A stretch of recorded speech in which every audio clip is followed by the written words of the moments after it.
At naimbagngal daw kada kayo amin tata agpintura tati jay pinaaramid ti Kapitan Minga kwa jay bamboo pens dagito ti pintura tani pintura tapay lang tayo pipintura na tayo ngayon ng mga ginawa namin kahapon ng mga bamboo pens.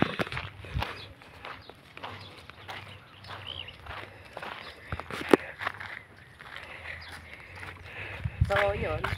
Pag-umpisa muna tayo dito dito.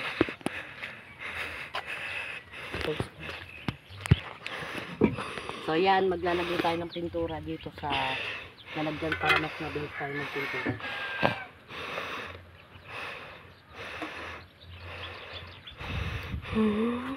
So, yun nga pala. Requirements pala to sa bawat bahay na magkaroon ng sariling ganito. Kasi, nung ang kapitan namin ay yung lolo namin noong nakaraang eleksyon, ito ang kanyang balita.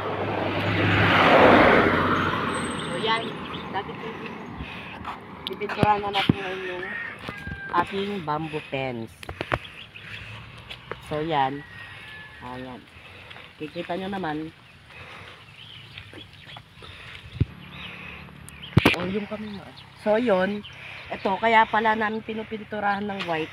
Bali, ito muna yung magiging pintura niya. Sa susunod, yung taas naman hanggang dito ay kulay yellow. Tapos dito sa baba, white. So, nalpas tayo yung kakabsat. So, marunong maninjay mo sa bamboo.